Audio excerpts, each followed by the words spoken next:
We're also closely following tomorrow's congressional hearing on unidentified aerial phenomena, otherwise known as UAP. A highly anticipated public event will be focusing on UFO-related documents and potentially reveal decades of mystery and secrecy, some say, by the U.S. government. Joining me now, Matt Ford, a UAP political consultant and Emmy award-winning host of The Good Trouble. Matt, thanks for being here. So I understand you've been advising David Fravor, a retired U.S. Navy pilot who will be testifying tomorrow. He had a close encounter in 2004 with the so-called Tic Tac UFO. What advice have you given him ahead of his testimony? Actually, I have to say I have not been giving him any advice. I do, in the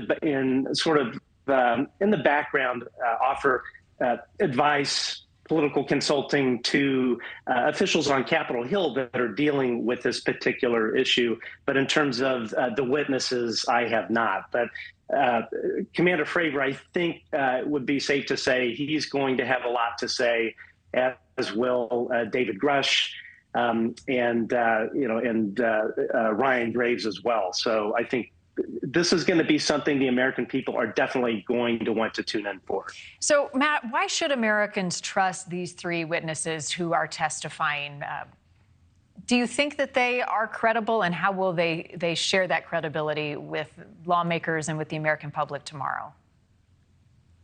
Well, all of these individuals, I mean, they have held some of the nation's highest security clearances. I mean, for instance, David Grush, he worked in the intelligence world for over 14 years.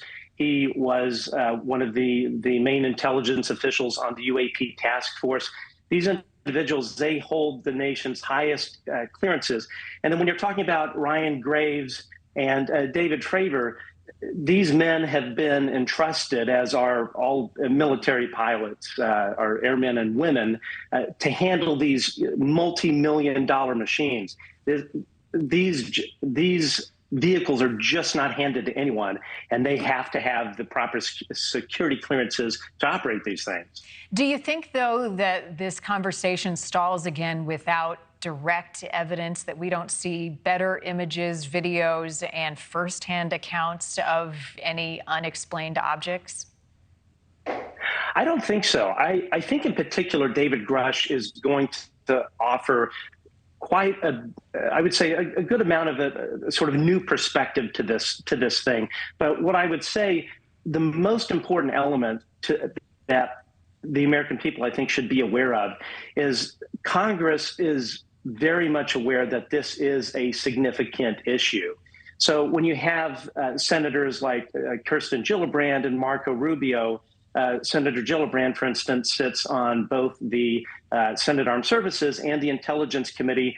These folks are privy to intelligence product that certain members of Congress are not. So you have to just ask yourself, these people, these lawmakers, what they're seeing, they are not going to just, cover this thing just out of the blue without having good reason. The laws that have been passed, none of these laws that are related to UAP, they are not made in a vacuum. Representative Tim Burchett, who is leading tomorrow's hearing, says the government is lying. But might there also be plenty of reasons why a lot of this information has been classified and may still remain classified?